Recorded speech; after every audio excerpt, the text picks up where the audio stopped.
Saat ku berjalan bersamamu, takkan ku ragu. Ku memandang kepadamu.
Pimpin setiap langkahku saat ku berjalan bersamamu, takkan ku takut. Kau berkuasa atas hidupku, tak ku andalkan kekuatanku. Kau Yesus pengharapanku. Ku tak pernah takut, sebab janjimu pasti nyata dalam hidupku. Engkau Yesus selalu denganku, yang memperhatikanku.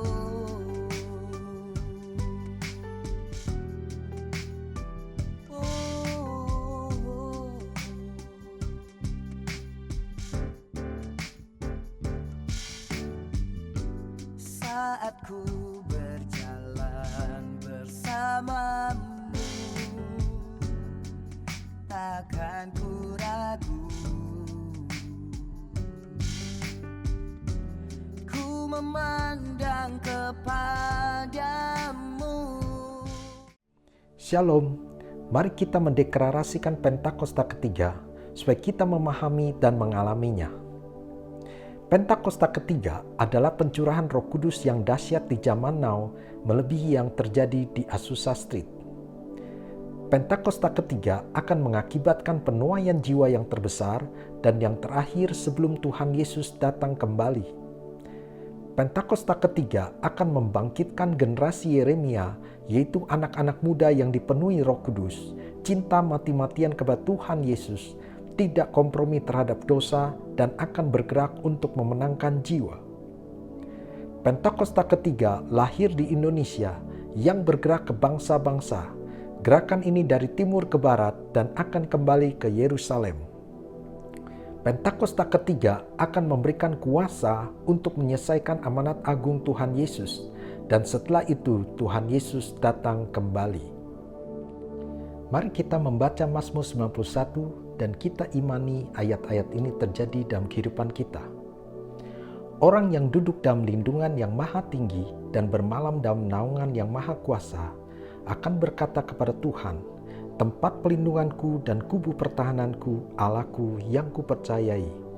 Sungguh, dialah yang akan melepaskan engkau dari jerat penangkap burung, dari penyakit sampar yang busuk. Dengan kepaknya ia akan menudungi engkau, di bawah sayapnya engkau akan berlindung, kesetiaannya ialah perisai dan pagar tembok. Engkau tak usah takut terhadap kedahsyatan malam, terhadap panah yang terbang di waktu siang, terhadap penyakit sampar yang berjalan di dalam gelap, terhadap penyakit menular yang mengamuk di waktu petang.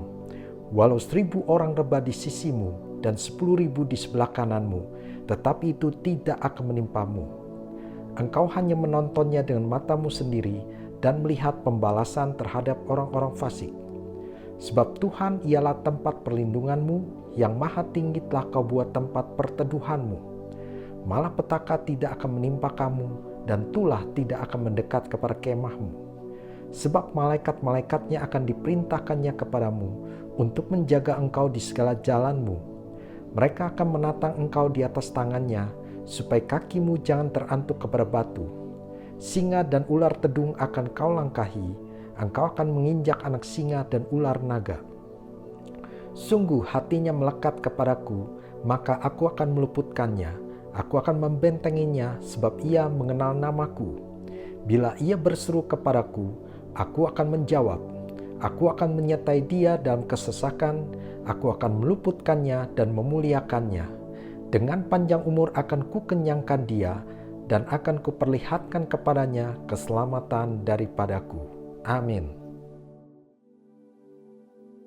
Puji Tuhan, haleluya. Shalom saudaraku, puji nama Tuhan. Sekali lagi saya menyapa saudara, shalom. Haleluya, apa kabar saudara? Saudara yang ada di rumah yang sedang menyaksikan ibadah online GBI Margonda Depok. Saya percaya saudara, hari ini kita semua merasakan kasih setia Tuhan dalam hidup kita. Katakan amin. Tahukah saudara, kita boleh sampai kepada hari ini. Itu semuanya karena kasih setia Tuhan, bukan karena kekuatan kita. Semuanya karena setianya dalam hidup kita. Katakan amin. Saya rindu mengajak saudara hari ini, waktu kita menyembah Tuhan, waktu kita nyanyi saudara, sambil ingat kebaikan Tuhan, sambil ingat apa yang Tuhan buat dalam hidup kita. Saya percaya hati kita limpah dengan syukur. Roh Kudus memenuhi setiap kita yang setuju. Katakan amin. Mari satukan hati kita berdoa saudara. Hurabata karalaba shandara labata karalaba riandara labash.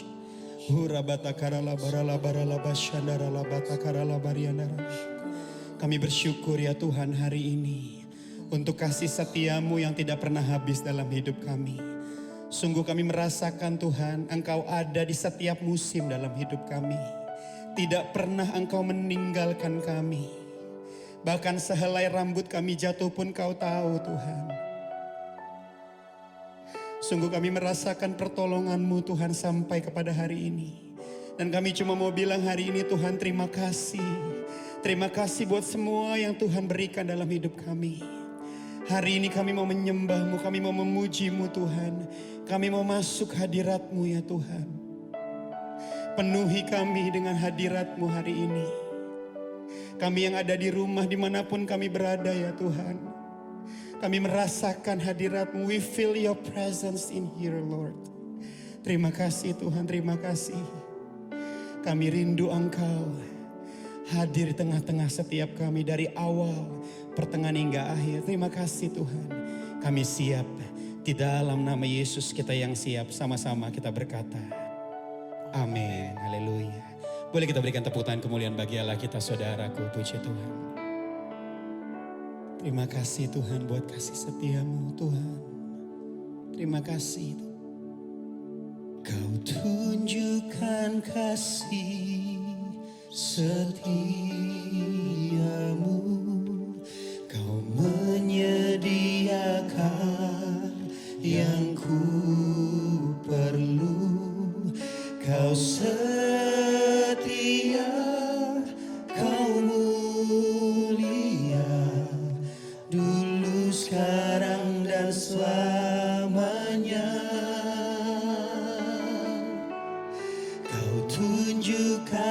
kasih setiamu,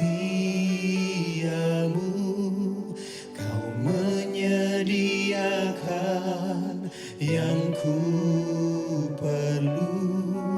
Kau setia, Kau mulia, Bapa, Kau setia. Kita berikan tepuk tangan kemuliaan bagi Allah kita, saudara. Terima kasih buat kasih setiamu dalam hidup kami, Tuhan. Sungguh kami merasakannya, Tuhan, sampai hari ini, Tuhan. Terima kasih, Tuhan. Terima kasih, Tuhan. Mari sama-sama katakan, Bapa, Kau setia. Bapa, Kau mulia. Tenanglah jiwaku. Tenanglah jiwaku. Kami aman bersamamu, Tuhan. Aman bersamamu. Yes, Lord. Lebih dari harta, Kaulah segalanya.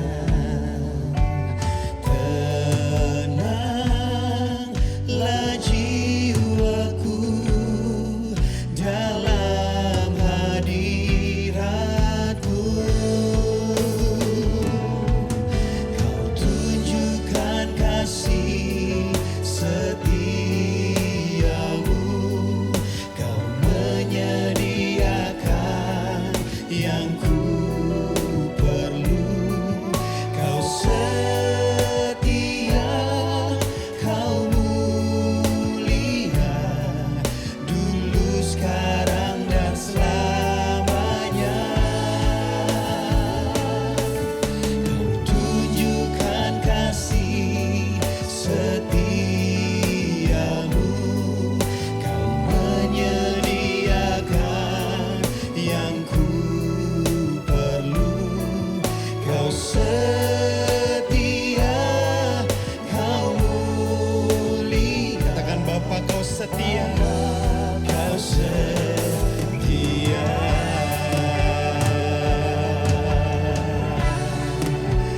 Terima kasih, Tuhan.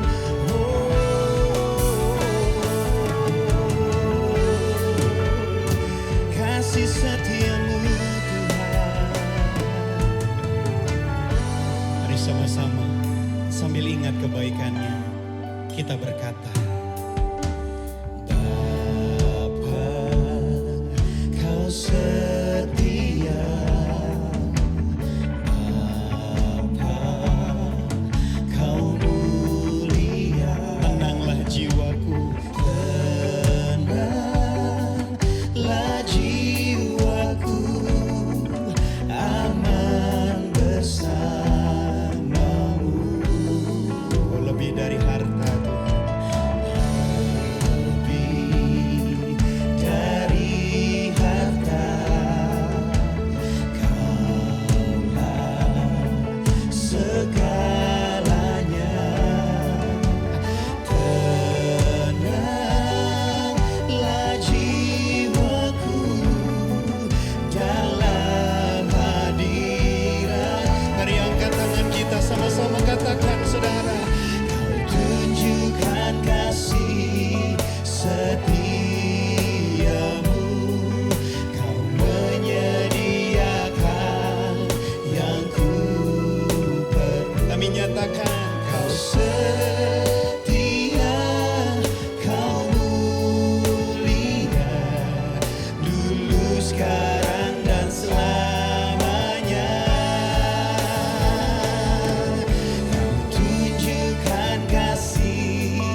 kasih-Mu Tuhan, terima kasih Tuhan.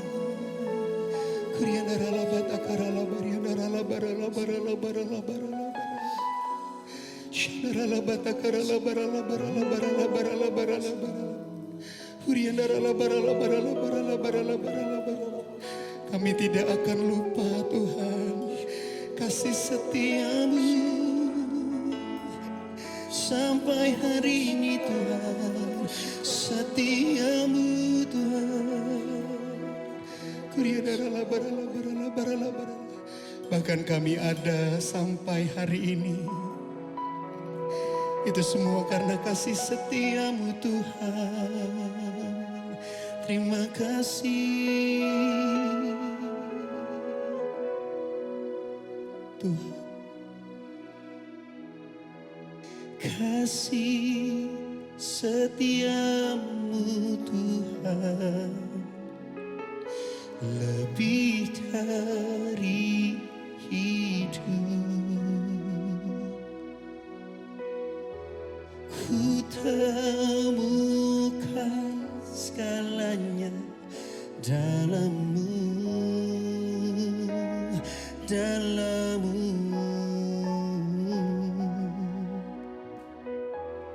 Kasih setiamu Tuhan. Sambil ingat saudara, lebih dari hidup. Kasih Tuhan. Ku temukan segalanya dalam-Mu, dalam-Mu.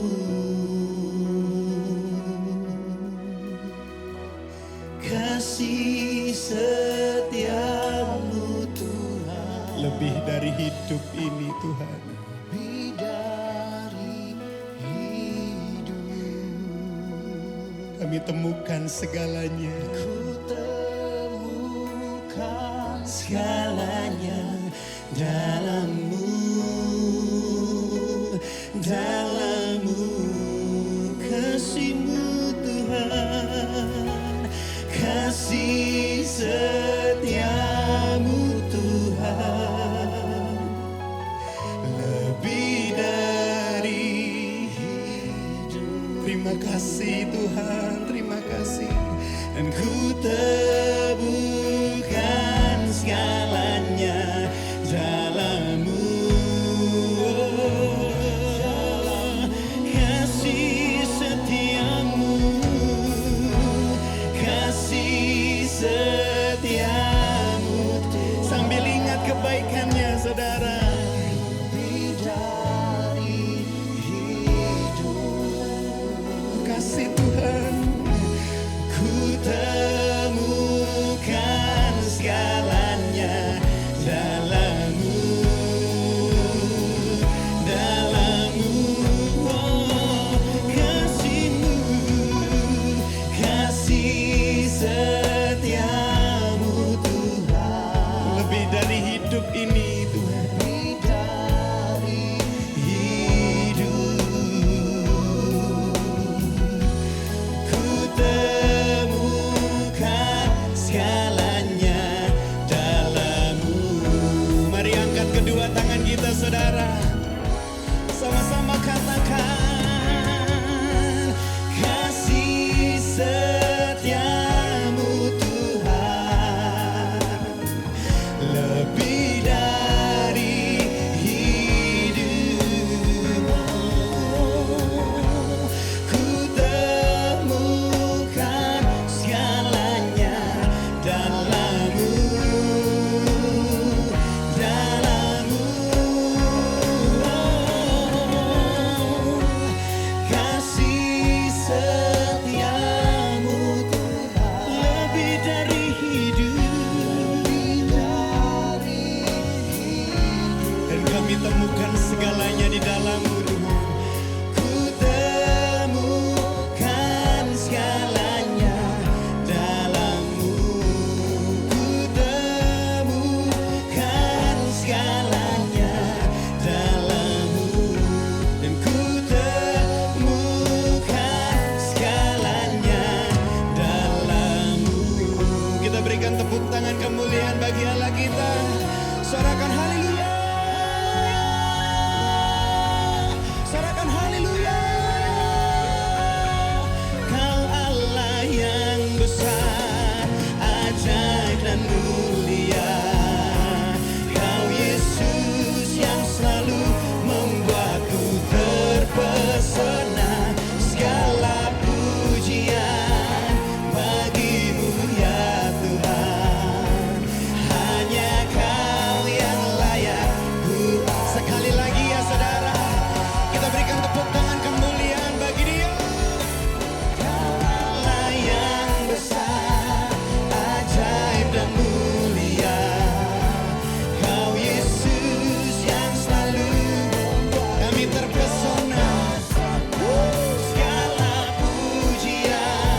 Yes, puji Tuhan, kita berikan tepuk tangan kemuliaan bagi Allah kita saudara. Saya percaya hanya ucapan syukur yang kita naikkan hari ini kepada Tuhan Yesus. Katakan amin. Yang merasakan kebaikannya kita berikan tepuk tangan kemuliaan buat Allah kita. Haleluya. Yang di rumah tepuk tangan sama-sama. Come on. Yes. Haleluya. Terima kasih Tuhan. Kau dahsyat Tuhan Yesus.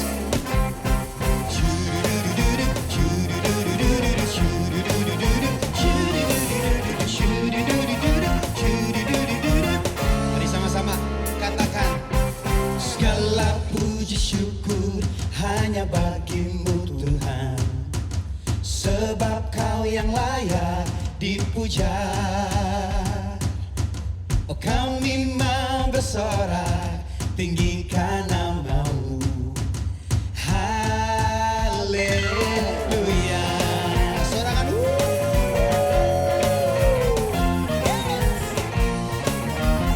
Terima kasih Tuhan Yesus.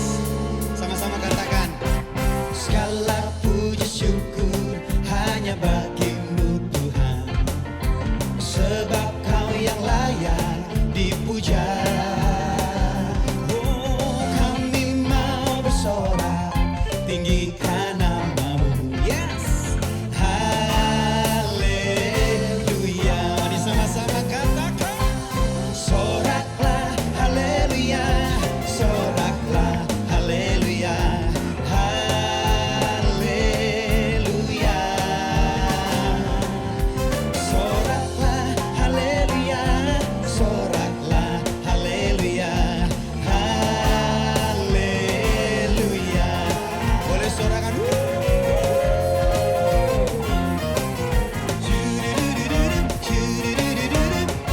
Mari sama-sama katakan, segala puji syukur hanya bagimu Tuhan. Amin. Sebab Kau yang layak dipuja.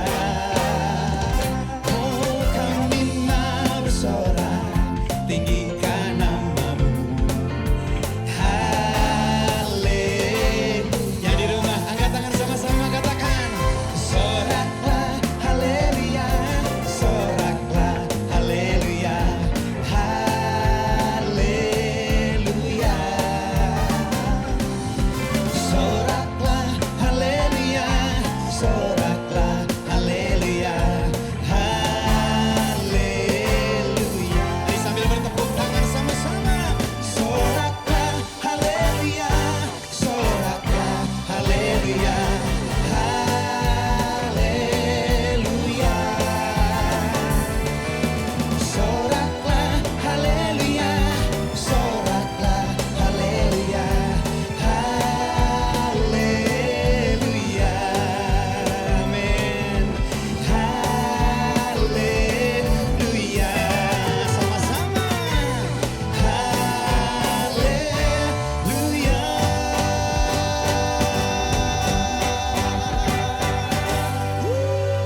Haleluya.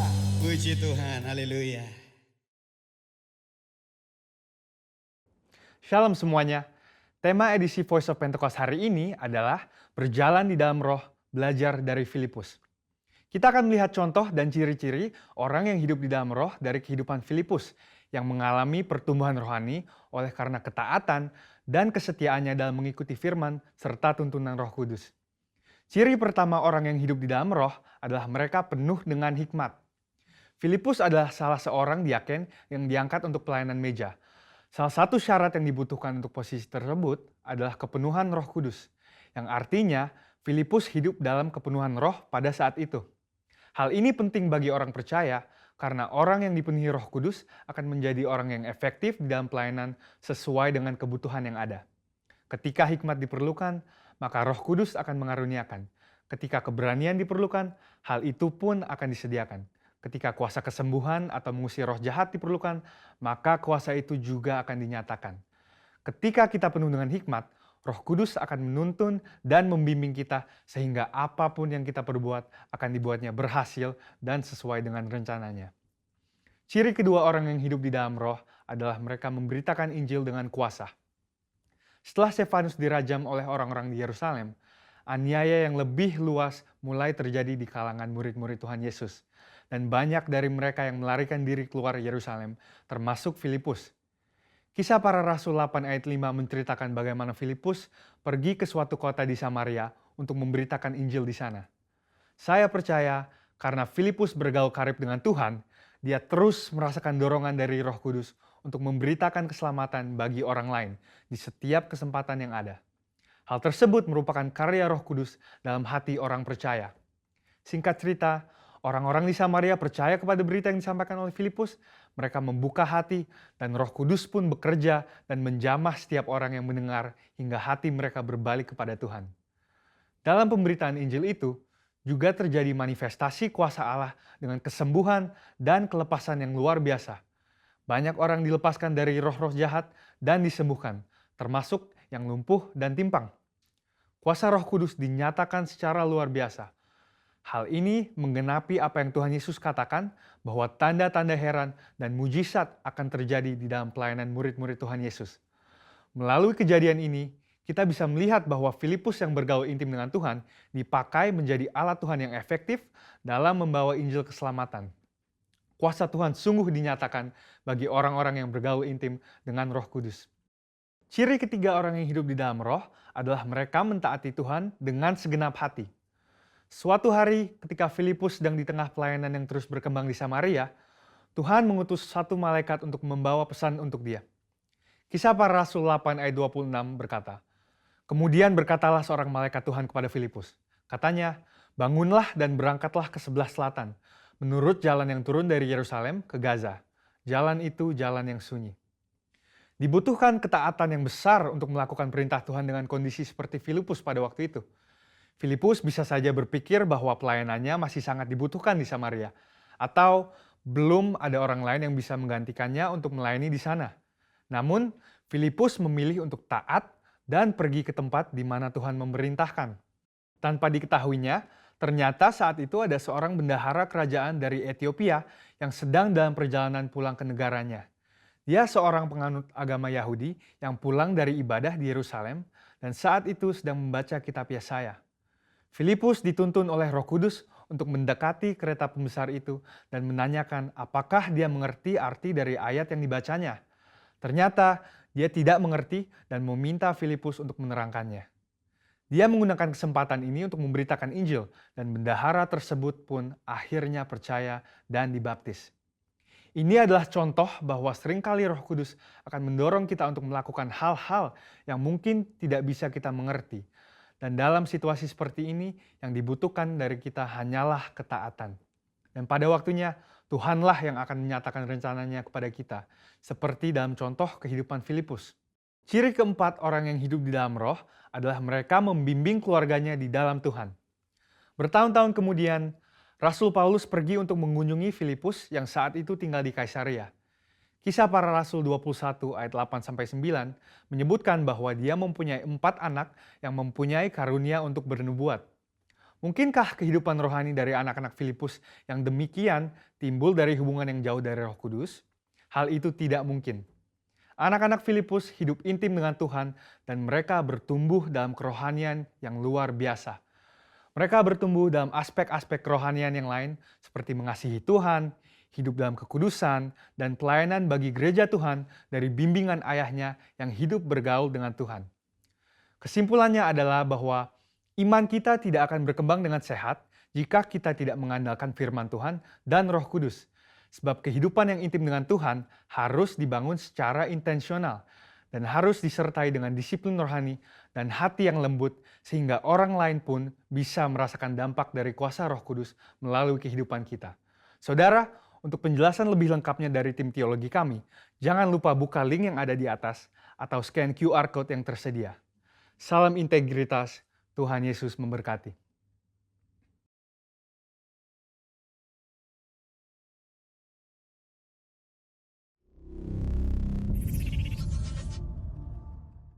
Mari kita siapkan hati kita, saudaraku. Kita mau mendengarkan kebenaran firman Tuhan hari ini.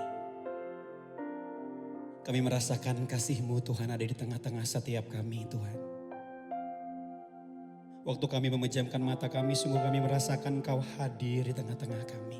Engkau tidak pernah jauh dari kami. Terima kasih Tuhan. Terima kasih Tuhan.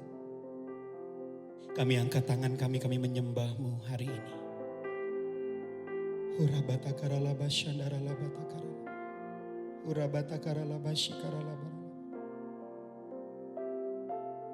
Ku rasakan kasih-Mu dan indahnya kekudusan-Mu, penuhi dengan kasih-Mu. Diam di hadirat-Mu, ku mengangkat tanganku dan ku bersyukur menyembah-Mu, penuhi dengan kasih-Mu. Diam di hadirat-Mu.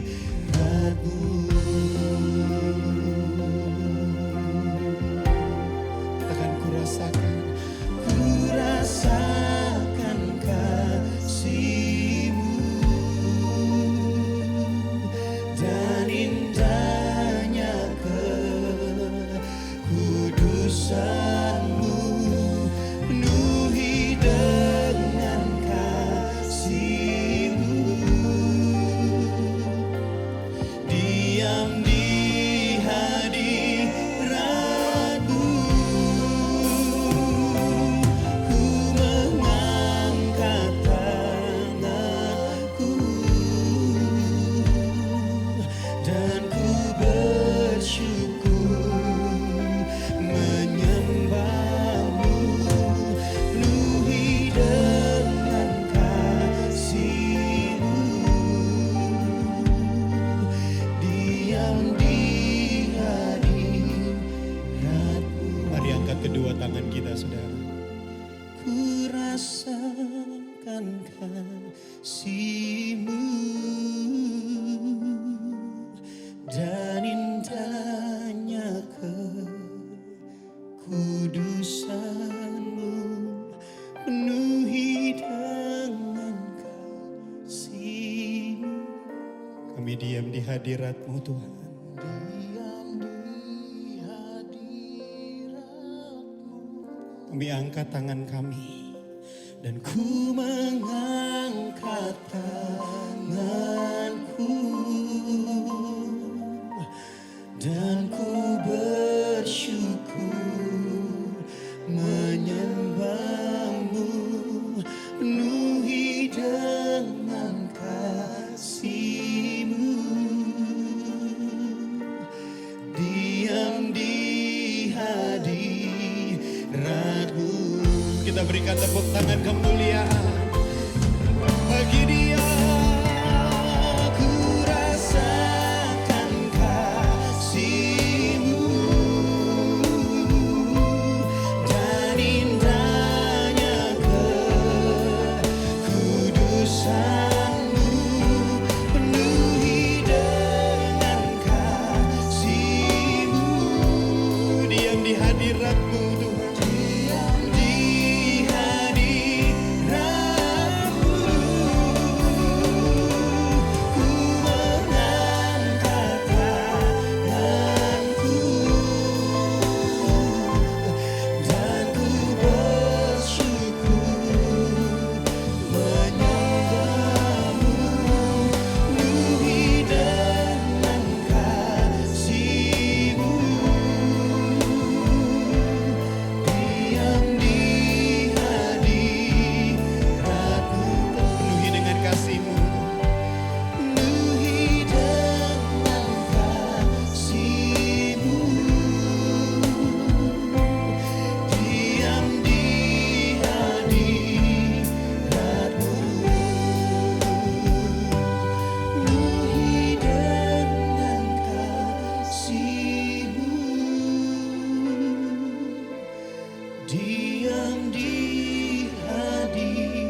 Ya, shalom Bapak Ibu, Saudara sekalian yang ada di rumah-rumah, puji namanya Tuhan. Kalau pada saat hari ini kita kumpul sama-sama lagi di tempat ini, Tuhan baik, amin. Tuhan memberikan saya kepercayaan untuk memberitakan kembali kebenaran firman Tuhan. Dan saya percaya saudara semuanya, kebenaran firman Tuhan ini dapat merubah hidup saudara semuanya. Bahkan boleh menjadi satu titik balik di mana saudara bisa mengenal lebih lagi dalam akan Tuhan. Bukan hanya itu Bapak Ibu, tapi saudara boleh menjadi jemaat-jemaat, pribadi-pribadi yang memberikan dampak bagi luar, bagi dunia luar di mana saudara dan saya ada. Nah saudara, beberapa minggu ini kita sudah membahas banyak hal tentang eklesia. Saudara tahu eklesia ya, adalah perkumpulan orang-orang yang percaya Tuhan. Yang bukan hanya berkumpul di dalam ruangan dengan dikotaki oleh satu ruangan yang seperti itu. Tapi eklesia artinya orang-orang yang ada di dalam kotak itu, di dalam rumah-rumah itu dipanggil keluar. Untuk apa? Memberikan dampak yang besar bagi dunia. Amin Bapak, Ibu. Nah tapi sebelum kita menjadi dampak bagi orang-orang luar, bagi dunia Bapak Ibu. Tuhan mempersiapkan kita di dalam komunitas untuk mendapatkan kekuatan. Untuk menjadi berkat, untuk memiliki satu keintiman yang kuat. Karena apa Bapak Ibu? Karena pada saat kita diutus keluar, tapi di dalam diri kita sendiri tidak ada kekuatan, saudara akan terjun bebas di luar. Di dunia yang gelap ini begitu banyak kuasa kegelapan yang ganas Bapak Ibu. Dia bukannya kuasa kegelapan yang lemah lembut, yang kelihatannya gampang dikalahkan. Tapi saya mau bilang buat saudara semuanya, di dunia kuasa kegelapan itu begitu banyak kekuatan yang besar. Tapi percaya bila di dalam saudara sendiri, di dalam komunitas kita ada kekuatan, saudara diutus, dilempar Tuhan keluar. Saya mau percaya itu boleh menjadi bumerang bagi kuasa kegelapan. Itu boleh menjadi musuh yang paling besar oleh kuasa kegelapan. Dan percaya ujung-ujungnya kita, saudara dan saya yang ada pada saat hari ini akan menjadi orang-orang yang menang dan memberikan dampak. Amin. Yuk kita lihat sebentar apa menjadi kebenaran firman Tuhan. Yuk kita lihat di dalam Kisah Para Rasul 2 ayat 41 dan 47. Ini ayat sebenarnya sering banget lah Bapak Ibu pasti dengar ini ya. Tetapi saya ingin membagikan kembali kepada Bapak Ibu saudara sekalian. Dan kita mau baca sama-sama ya. Perhatikan kebenaran firman Tuhan. Minimal telinga teman kalian yang ada di kiri kanan itu dengar apa yang menjadi pemberitaan firman Tuhan. Yuk baca sama-sama dengan bersuara. Kisah Para Rasul 2 ayat 41 sampai 47 firman Tuhan bilang begini. Orang-orang yang menerima perkataan itu memberi diri dibaptis. Dan pada hari itu jumlah mereka bertambah kira-kira 3.000 jiwa. Wow, dahsyat ya. Pada saat mereka mendengar perkataan para rasul, kemudian mereka memberi diri mereka dibaptis. Saudara perhatikan, jumlah mereka bertambah kira-kira 3.000 jiwa.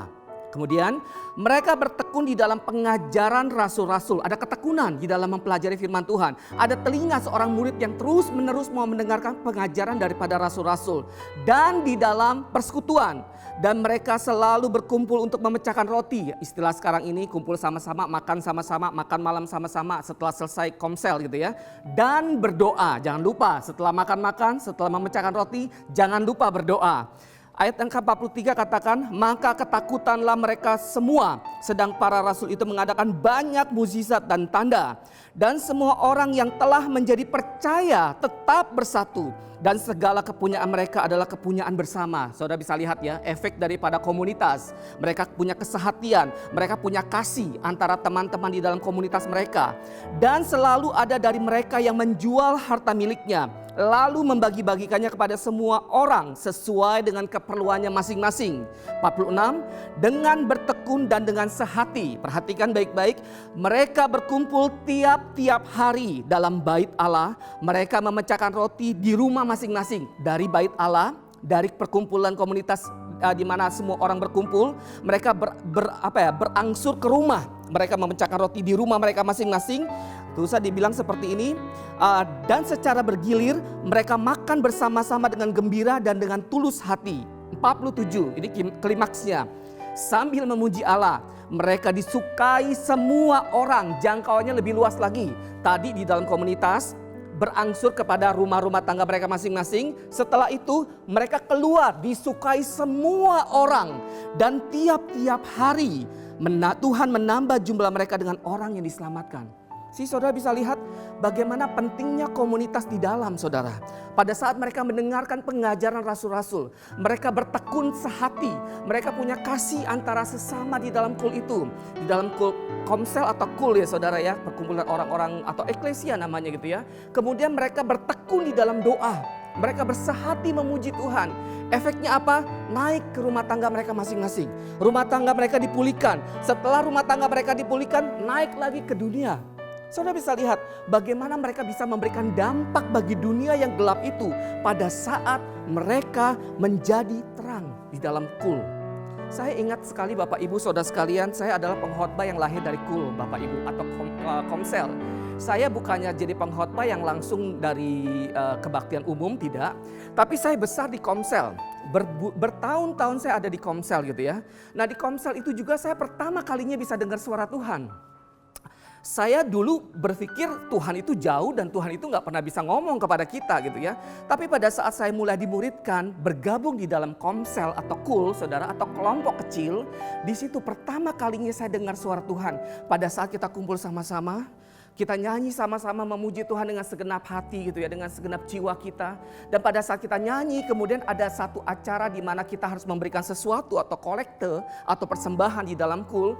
Tuhan ngomong sesuatu kepada saya, dia bilang gini, jelas sekali sampai sekarang saya masih ingat apa yang Tuhan bilang. Tuhan bilang gini, Yudi, apakah kamu mengasihi aku?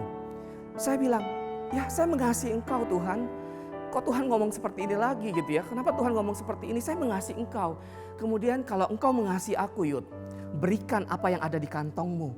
Saya bilang di kantong saya yang saya tahu, yang saya ingat Bapak Ibu, itu ada 20.000 beberapa puluh tahun yang lalu gitu ya. Enggak 20.000, 5.000 maaf, 5.000 rupiah. Saya pikir oke, saya akan rogoh kantong saya, kemudian pada saat saya ingin memberi gitu ya, tiba-tiba Tuhan bilang, bukan itu Yud. Saya kaget, apa yang Tuhan mau? Kamu mengasihi aku kan? Berikan yang ada di kantongmu. Saya cuma ada 5.000 Tuhan di kantong saya. Tuhan bilang bukan itu. Saya rogoh lagi kantong saya Bapak Ibu. Ternyata apa saudara? Yang ada di kantong saya itu handphone.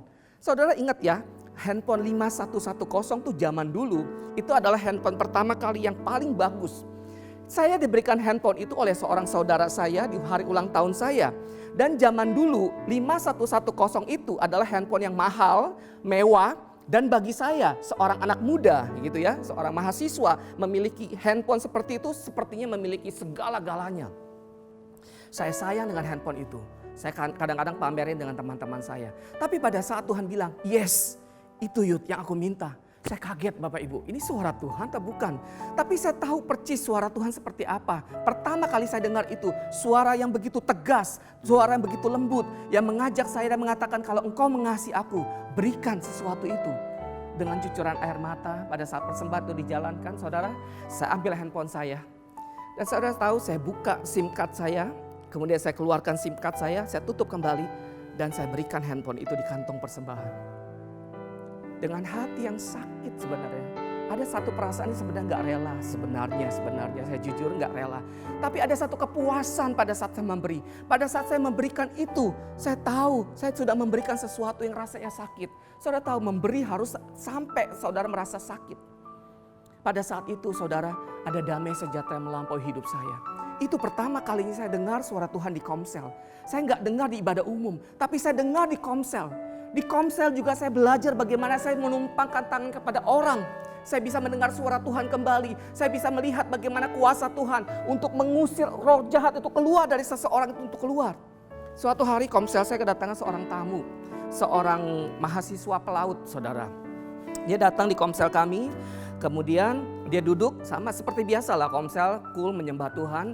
Pada saat kul menyembah Tuhan tiba-tiba Tuhan suruh bilang, Yud tumpang tangan kepada orang ini, pemuda ini gitu ya. Saya bilang Tuhan ini pertama kalinya saya menumpangkan tangan kepada seseorang yang saya nggak kenal. Tapi Tuhan bilang suruh dia diri, jelas suruh dia diri dan tumpang tangan. dengan perasaan agak dak-dikduk juga ya, karena ini pelayanan pertama kali saya menumpangkan tangan kepada orang. Saya berpikir bagaimana kalau dia kibas tangan saya gitu ya, bagaimana kemudian dia buka mata, dia bilang apa-apaan lo Yud gitu ya. Tapi saya nggak peduli, saya lebih peduli dengan apa yang Tuhan ngomong. Untuk kesekian kalinya Tuhan ngomong lagi, tumpangkan tanganmu. Pada saat saya numpangkan tangan saya kepada orang itu, saya suruh dia diri, saya tumpangkan tangan saya kepada orang itu. Tuhan ngomong gini jelas, 10 detik kemudian Yud, kamu akan melihat kuasaku dinyatakan atas orang ini. Saya tumpang tangan saya. Dengan hitungan 10 detik saya lihat orang itu rebah. Rebah ke tanah. Dan kepelanting saudara. Dia jerit-jerit. Di situ saya agak kaget. Apa yang saya harus lakukan nih? Teman-teman kulsa yang lain bingung. Bagaimana? Saya bilang ayo nyanyi gitu ya. Kemudian Tuhan bilang tumpangkan tangan lagi. Dan bilang kepada roh jahatnya untuk pergi keluar. Saya tumpang tangan dan saya bilang pergi keluar. Ada sesuatu yang keluar. Tapi kemudian saya bilang lagi ke Tuhan. Ini apalagi yang saya harus lakukan? Dia bilang tarik kalungnya katanya gitu ya. Saya bilang kalung di mana Tuhan? Saya cari-cari kalungnya. Ternyata anak muda ini memakai kalung, Bapak Ibu Saudara sekalian yang ada di lehernya. Tuhan suruh tarik. Itu pertama kalinya juga saya dengar suara Tuhan dengan jelas untuk tarik kalung itu. Saya tarik kalung itu, pada saat saya tarik kalung itu dalam nama Yesus, dia berontak, dia lepas roh jahatnya. Setelah selesai didoakan, singkat cerita, anak pemuda ini bilang kepada saya, dia bilang, tadi Ko Yudi sudah doakan saya. Mama saya tuh takut dengan saya karena saya merantau ke Jakarta. Dan dia memberikan saya jimat sebuah kalung yang diisi supaya pada saat ada orang berbuat jahat kepada saya, kalung ini, roh jahat yang ada di dalam kalung ini bisa melindungi saya. Tapi pada saat itu kehidupan saya serba penuh dengan kecemasan dan ketakutan. Sampai akhirnya Tuhan lepaskan saya, puji namanya Tuhan. Saudara bisa lihat bagaimana pelayanan pelepasan ini terjadi. Bukan di ibadah umum saudara, tapi di dalam komsel. Jadi komsel itu begitu luar biasa berarti saudara. Begitu banyak pelatihan-pelatihan yang Tuhan mau kita anak-anak Tuhan tuh belajar di komsel ini. Jangan jauhi komunitas, jangan jauhi komsel, jangan jauhi kul saudara. Karena di tempat itu Tuhan akan memperkuat imanmu. Tuhan akan menyatakan sesuatu yang luar biasa sebelum engkau diutus keluar. Nah sekarang saya ingin berbicara pada saat kau diutus keluar. Tuhan ingin menjadikan kau menjadi terang dan garam. Yuk kita lihat sebentar Bapak Ibu, nikmati aja firman Tuhan ya. Nggak usah itu, saya percaya pasti firman Tuhan akan memberkati Bapak Ibu Saudara sekalian. Oh iya, di dalam komsel juga saudara jangan berpikir bahwa nggak ada gesekan apa-apa ya. Banyak banget gesekan, banyak banget gitu saudara. Keegoan kita juga dibentuk saudara. Bahkan firman Tuhan bilang juga di dalam Amsal 27 ayat 17. Besi itu menajamkan besi, orang menajamkan sesamanya. Saudara tahu nggak bagaimana cara membuat pisau atau celurit atau cangkul atau benda-benda tajam lainnya? Ilustrasi seperti ini saudara, saya sebagai seorang ahli pembuat pisau gitu ya, saya memiliki besi nih gitu ya. Bagaimana caranya saya membuat pisau dari besi juga, anggap besi juga ya. Dari besi juga supaya besi ini tuh bisa menjadi pisau yang tajam. Seorang ahli, saya misalkan seorang ahli, saya akan memukul calon besi yang menjadi pisau ini berkali-kali saya pukul. Terus saya pukul, sampai besi ini yang saya pukul ini menjadi pisau yang tajam sekali Bapak Ibu. Nah itu yang dinamakan dengan besi ini, menajamkan besi ini. Dipukul terus sampai besi ini menjadi alatnya, menjadi pisau, menjadi celurit yang tajam untuk digunakan menjadi sesuatu yang berguna. Saudara mau menjadi tajam di dalam Tuhan? Saudara mau menjadi alatnya Tuhan, pisau-pisaunya Tuhan, celurit-celuritnya Tuhan untuk menghancurkan kuasa kegelapan? Kamu harus digesek oleh orang-orang di sekitar kamu di dalam komunitas. Jangan pernah jauhi gesekan Bapak Ibu. Di dalam gesekan engkau akan menjadi pisau yang tajam. Amin. Yuk kita lihat di dalam Matius 5. Wow, dahsyat. Matius 5 ayat 13 sampai 15. Di sini firman Tuhan bagus banget Bapak Ibu. Saya sempat kaget waktu saya baca firman Tuhan ini karena ada rema yang Tuhan kasih kepada saya. Matius 5 ayat 13 sampai 15 firman Tuhan bilang seperti ini. Kamu adalah garam dunia. Jika garam itu menjadi tawar, dengan apakah ia diasinkan? Tidak ada lagi gunanya selain dibuang dan diinjak orang. 14, perhatikan baik-baik. Kamu adalah terang dunia. Kota yang terletak di atas gunung tidak mungkin tersembunyi. Lagi pula orang tidak menyalakan pelita lalu meletakkannya di bawah gantang, melainkan di atas kaki dian sehingga menerangi semua orang di dalam rumah itu. Nah, firman Tuhan bilang bahwa kamu adalah terang, garam dunia. Jika garam itu menjadi tawar, dengan apakah kamu diasinkan? Tidak ada lagi gunanya selain dibuang dan diinjak orang. Kamu adalah terang dunia. Pertama yang saya akan membahas kepada Bapak Ibu Saudara sekalian, bahwa kamu adalah terang dunia. Kamu adalah garam dunia. Di dalam bahasa Inggris King James bilang seperti ini ya. You are the light of the world. Dan garamnya dibilang seperti ini. You are the salt of the earth. Jadi bukannya kalau bahasa Indonesianya kamu adalah garam dunia, kamu adalah terang dunia. Tapi dalam bahasa Inggrisnya beda. You are the light of the world. Kamu adalah terang dunia. Tapi untuk garam bukannya you are the salt of the food, bukan. Tapi atau the world, bukan. Tapi you are the salt of the earth. Garamnya tanah, garamnya bumi, garam di mana kita berpijak. Nah yang pertama yang saya mau bahas tentang terang. Kamu adalah terang dunia. Bapak Ibu Saudara sekalian, sebelum saya terangkan tentang terang, kita lihat yuk di dalam Yohanes 8 ayat 12. Nah di sini bagus, Yohanes 8 ayat 12. Firman Tuhan bilang begini Bapak Ibu. Maka Yesus berkata pula kepada orang banyak, katanya, akulah terang dunia. Barang siapa mengikut aku, katanya, ia tidak akan berjalan di dalam kegelapan, melainkan ia akan mempunyai terang hidup. Jadi pada saat kita berjalan mengikut Tuhan, menerima Yesus Kristus sebagai Tuhan di dalam hidup kita, firman Tuhan jelas bahwa kita tidak akan berjalan di dalam kegelapan, tapi kita akan memiliki terang. Pada saat kita mengikut Yesus, menerima Yesus, di dalam diri kita ini ada terang. Kita terang, kita muncul terang. Terang apa? Terang yang dapat menunjukkan bagaimana caranya hidup benar. Terang yang dapat menunjukkan kepada kita, kepada saudara yang mengikut Yesus, yang menerima Yesus, cara-cara bagaimana hidup benar. Jadi saudara akan diberitahukan bagaimana caranya menjadi suami yang baik oleh terang itu. Karena terang itu ada dalam hidupmu. Terang itu akan menunjukkan kepada saudara bagaimana kamu menjadi wanita yang baik. Terang itu akan menunjukkan kepada kamu bagaimana kamu menjadi karyawan yang baik. Terang itu akan menunjukkan kepada kamu bagaimana kamu menjadi pengerja gereja yang baik. Menjadi hamba-hamba Tuhan yang baik, yang berkenan akan Tuhan. Terang itu yang akan menunjukkan kepada saudara tentang cara-cara hidup yang benar. Nah, saudara, ke dalam kehidupan di kantor juga sama. Kalau engkau menjadi terang, menjadi pusat solusi, orang-orang jadi mencari terang itu dalam hidupmu. Di kantor juga saudara seperti itu. Saudara dikenal bukannya menjadi orang-orang yang menjadi pusat masalah, tapi menjadi pusat solusi. Enggak ada orang yang mungkin ngomong seperti ini, si Joni, kalau ada 2 orang aja Pak seperti si Joni Pak, udah dah kantor kita bisa berantakan habis-habisan deh. Emang kenapa? Iya si Joni itu anak kalau nggak salah dia pengerja gereja ya Pak ya gitu ya. Mungkin bos salah satu perusahaan bilang seperti ini, maaf kalau ada kata-kata saya yang salah, mungkin namanya sama Joni gitu ya, ini hanya ilustrasi. Nah karena apa Pak? Karena Joni ini sering telat Pak kalau ke kerja. Kalau di kantor seringnya gerutu, maunya minta haknya terus tanpa melaksanakan kewajibannya. Kalau datang paling telat, suka ngegosip, suka main handphone di tengah-tengah kerjaan, suka jualan tuh Pak gitu ya. Kalau ada 2 orang aja nama seperti Joni di kantor saya Pak, bisa berantakan deh Pak. Ngomong-ngomong betul ya Pak, dia pengerja gereja ya. Saudara tahu nggak, sebagai gembala mungkin Pak Rudi kan malu sekali. Kalau si Joni ini benar-benar pengerja gereja. Yang apa? Yang tidak menjadi terang, tapi menjadi pusat masalah. Harusnya bos-bos dunia itu akan mencari kamu. Oh si Budiman misalnya.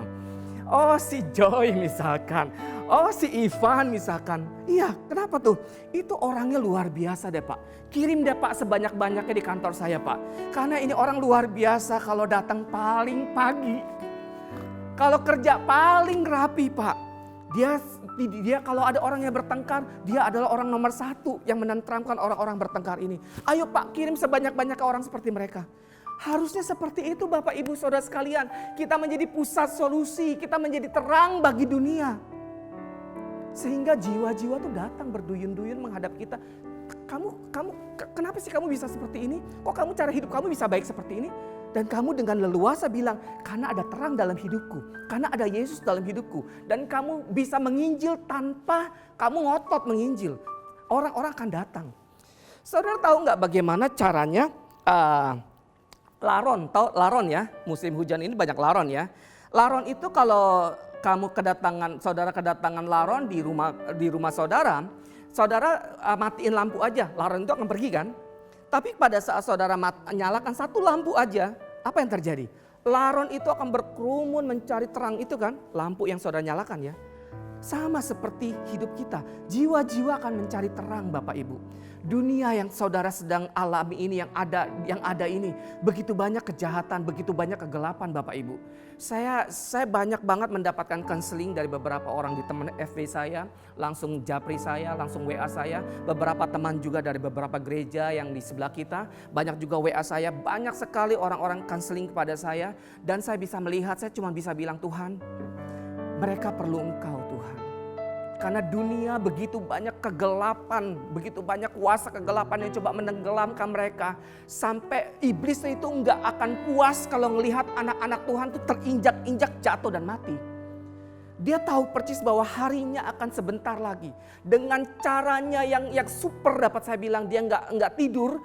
Dia akan mencari anak-anak Tuhan untuk apa? Untuk diambil. Untuk apa? Untuk direbut agar apa? Anak-anak Tuhan ini tidak menjadi terang bagi yang lain. Saudara harus menjadi terang. Saudara harus menjadi pusat perhatian, menjadi pusat solusi, bukan menjadi pusat masalah. Amin saudara, kalau saudara mau menjadi terang, terima Yesus sebagai Tuhan. Kumpul di dalam kul, dibentuk di sana, maka saudara akan melihat terang itu akan mengajari saudara bagaimana cara hidup yang benar. Yang kedua, yang tidak kalah luar biasanya tentang garam saudara. Nah sini dibilang bahwa you are the salt of the earth. Kamu adalah garamnya tanah, garamnya bumi, atau garam di mana kita berpijak. Tanah, ladang gitu ya. Bukannya garamnya dunia. Kalau bahasa Indonesianya, kamu adalah garam dunia. Tapi di dalam bahasa aslinya, you are the salt of the earth. Kamu adalah garamnya tanah. Apa sih maksudnya garamnya tanah gitu ya? Apa sih fungsinya garamnya tanah? Apa sih fungsinya garam bagi tanah? Kita lihat di dalam Lukas 14 ayat 34 sampai 35. Firman Tuhan bilang begini ya. Garam memang baik, tetapi jika garam juga menjadi tawar, dengan apakah ia diasinkan? Tidak ada lagi gunanya. Baik untuk ladang, perhatikan. Jadi garam itu tuh sebenarnya berguna buat ladang maupun untuk pupuk. Dan orang membuangnya saja, siapa mempunyai telinga untuk mendengar, hendaknya ia mendengar. Jadi fungsi garam pertama di dalam firman Tuhan di dalam konteks ini bukannya buat makanan Bapak Ibu. Kalau saudara cari di dalam kitab suci ini, garam buat makanan hanya satu ayat yang menyatakan bahwa garam buat makanan. Tapi begitu banyak garam itu bukan buat makanan. Salah satu di dalam konteks ini adalah garam itu yang pertama baik buat ladang. Kok aneh ya, garam baiknya buat ladang, bergunanya fungsinya buat ladang. Ternyata begini Bapak Ibu Saudara sekalian, saya juga baru tahu setelah saya dengar ada satu hamba Tuhan yang mengatakan ini kepada saya, mengajarkan kepada saya. Pada saat dahulu, kalau satu kerajaan ini ingin berperang dengan kerajaan lain, maka senjata yang paling ampuh, senjata yang harus dia punyai, salah satunya adalah garam.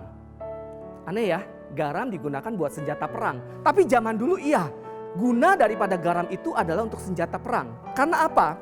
Karena bila kerajaan yang pertama, satu kerajaan ini mengalahkan kerajaan lain, dia menggunakan senjatanya garam.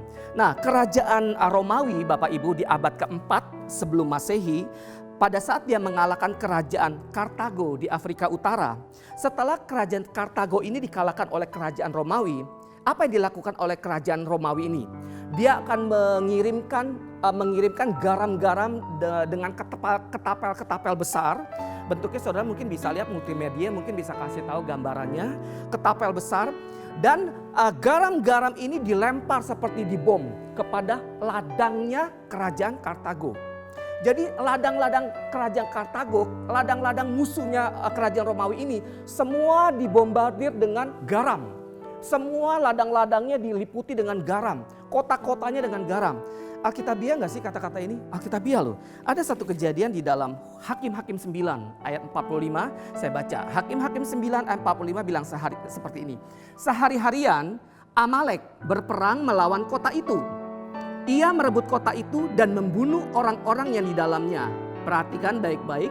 Kemudian dirobohkannya kota itu dan ditaburinya dengan garam. Nah, ini artinya saudara, kerajaan musuh setelah dikalahkan, senjata pertama yang dikirim adalah garam. Dilempar garam menutupi ladang-ladang musuh, kota-kota musuh. Kenapa harus ladang-ladang musuh itu harus dilumuri atau dipenuhi dengan garam? Karena pada saat tanah itu dilumuri dengan garam, ladang itu adalah pusat perbekalan, ladang itu adalah pusat kehidupan bagi orang-orang di sana, karena bisa memberikan makanan gitu ya. Pada saat garam itu dilemparkan ke ladang musuh, maka ladang-ladang itu tanahnya produktivitasnya akan menurun bahkan mati. Tidak akan ada kehidupan pada saat sebuah tanah dilumuri dengan garam. Itu fungsinya Bapak Ibu. Tujuannya supaya ladang musuh ini semuanya mati. Di dalam peperangan rohani saudara, itu pun sama saudara. Saudara dan saya adalah garamnya Tuhan. Saudara diutus kepada ladang-ladang dunia. Ladang-ladang yang penuh dengan kemaksiatan. Ladang-ladang yang penuh dengan kemunafikan. Ladang-ladang dunia ini. Ladang-ladang yang penuh dengan pornografi. Ladang-ladang yang penuh dengan percabulan, LGBT, dan begitu banyak kejahatan-kejahatan dunia ini. Saudara dan saya di dalam komunitas yang Tuhan harus suruh keluar menjadi garam. Yang harus melumuri, yang harus menutupi semua ladang-ladang musuh itu. Sehingga apa? Produktivitas kejahatan itu mati. Itulah sebabnya saudara tidak boleh terus-terusan ada di dalam komsel. Setiap minggu ketemu dengan orang yang sama. Saudara keluar, saudara harus tahu bahwa saudara adalah garam-garamnya Allah. Yang dimana Tuhan mau mengirim saudara keluar ke dunia untuk menggarami setiap perbuatan si jahat kuasa kegelapan. Supaya perbuatan si jahat itu kuasa kegelapan itu mati, produktivitasnya mati saudara. Karena saudara menggaram itu semuanya. Garam juga adalah lambang kutuk saudara. Saudara menjadi kutukan bagi iblis. Di mana saudara, kalau saudara datang di dalam dunia ini, itu merupakan kutukan bagi iblis. Iblis akan dikutuk. Perbuatan maksiat dunia ini akan terkutuk dengan datangnya saudara. Saudara menjadi ketakutan bagi kuasa kegelapan. Bukannya saudara yang jadi takut. Saudara, banyak anak-anak Tuhan yang sekarang takut banget ya sama kuasa kegelapan ya. Kemarin di kantor saya itu ada menara doa. Kita biasanya karyawan boleh berdoa 1 jam sekali gitu ya saudara, dalam 1 minggu itu. Nah ada seorang pendoa syafaat yang cerita kepada saya begini saudara. Waktu dia berdoa tiba-tiba dia melihat ada roh jahat gitu ya. Bentuknya seperti wanita katanya, kuntilanak, terus tengah-tengahnya bolong. Saya sih nggak pernah lihat kuasa kegelapan, saya nggak pernah lihat setan gitu ya. Pengen sih tapi saya nggak pernah gitu ya. Matanya merah katanya gitu ya. Terus wajahnya pucat dia bilang gitu ya. Kemudian dia bingung gitu ya. Kemudian dia tangking dalam nama Yesus keluar. Saya bilang gini, kok bisa ya menara doa bisa sampai kuasa kegelapan ini bisa masuk? Pendoa syafaat ini bilang gini, Pak, sebelum saya masuk ke menara itu, ada seorang yang masuk dan membawa dosa sehingga masuk ke menara ini. Saya bilang, harusnya kuasa kegelapan takut melihat kita. Karena kita menjadi kutukan bagi dia. Harusnya pada saat anak-anak Tuhan datang ke satu tempat, kuasa kegelapan itu akan kocar kacir. Tidak akan menongolkan wajahnya atau bentuknya seperti apa. Harusnya pada saat dia melihat kehadiranmu, kehadiran saudara dan saya menjadi anak-anak Tuhan, dia lari ngibrit entah kemana. Karena kita adalah garam saudara. Amin saudara, kita menjadi kutukan bagi kuasa kegelapan. Sodom dan Gomora, kota itu dikutuk dengan garam loh Bapak Ibu. Semua orang-orang yang berdosa semuanya menjadi garam. Bahkan istri Lot saudara tahu ya, pada saat dia menoleh ke belakang, apa yang terjadi? Dia menjadi garam. Karena garam adalah lambang kutukan. Kalau pada saat siang hari ini saudara sudah dengar firman Tuhan, satu hal yang Tuhan mau katakan kepada hidupmu sekarang, ayo dikikis. Ayo dibentuk di dalam komsel pertama kali saudara. Berikan dirimu di dalam komsel. Tuhan akan memperlengkapkan saudara semuanya. Tuhan akan memberikan saudara kuasa. Setelah itu saudara akan menjadi garam yang diutus Tuhan menjadi terang buat dunia ini. Dan saudara akan menjadi alatnya yang luar biasa. Kalau itu kamu semuanya, yuk sama-sama saya angkat tanganmu.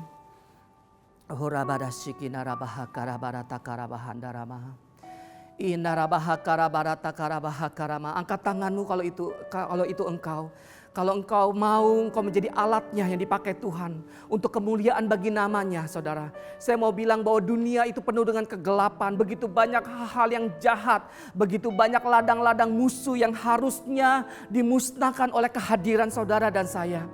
Tapi kalau kita bilang, yes Tuhan saya mau, Tuhan akan memperlengkapkan saudara semua dengan kekuatannya. Enggak perlu takut saudara, karena dimanapun kita berada dia ada saudara. Dia akan menyatakan kuasanya yang dahsyat kepada saudara. Sehingga saudara akan menjadikan sampah-sampah, kotoran-kotoran masyarakat itu menjadi satu bejana yang baik, yang indah di mata Tuhan. Siapa yang Tuhan perlukan? Kita saudara. Dia perlu kita untuk menjadi bejananya. Dia perlu kita menjadi alatnya yang mau bergerak, yang mau jalan, yang mengatakan Tuhan aku ini alatmu Tuhan. Pakai seluruhnya. Sehingga kemuliaan, sehingga hormat, kejayaan hanya bagi Engkau. Sehingga dunia bisa melihat bagaimana ada terang di dalam hidupku. Dan semuanya memuliakan Engkau ya Allah. Terima kasih ya Tuhan buat setiap tangan-tangan yang terangkat pada saat siang hari ini. Terima kasih buat keteguhan hati mereka ya Tuhan. Aku tahu ya Tuhan mungkin mereka masih jatuh bangun. Tapi setiap kali kami bilang dengan mulut kami bahwa kami mau Tuhan. Tuhan akan mengampuni setiap pelanggaran kami. Tuhan akan memperlengkapkan kami. Bahkan kami bisa terheran-heran bagaimana kami yang tadinya takut-takutan Tuhan ubah menjadi orang yang berani.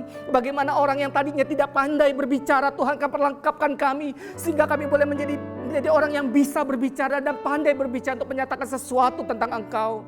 Itu semua karena Engkau ya Tuhan. Perlengkapkan mereka semuanya di dalam nama Yesus. Kiranya kasih dan setia, kebaikan dan kemurahan menyertai mereka semuanya.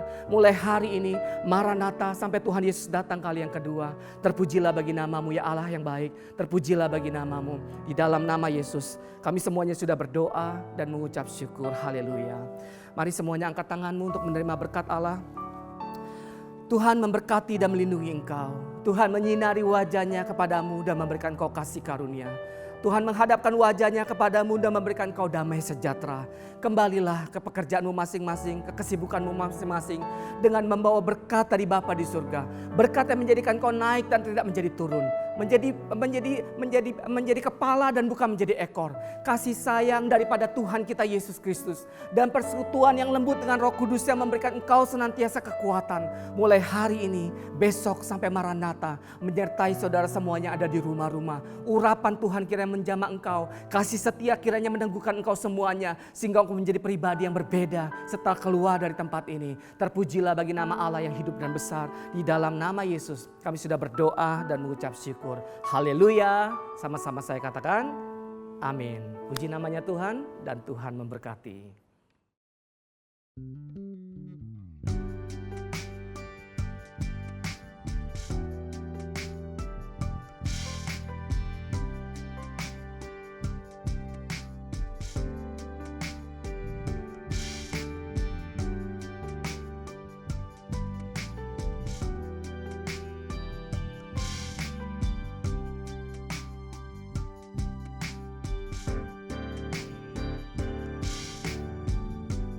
Saat ku berjalan bersamamu, takkan ku ragu. Ku memandang kepadamu, kau pimpin setiap langkahku. Saat ku berjalan bersamamu, takkan ku takut. Kau berkuasa atas hidupku, tak ku andalkan kekuatanku.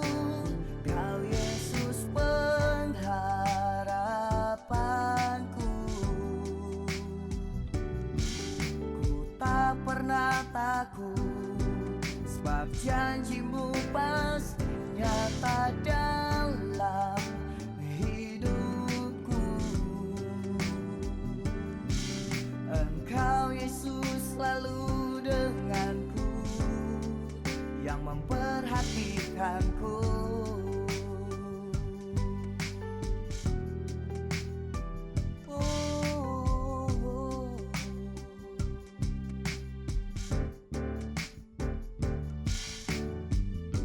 Saat ku berjalan bersamamu,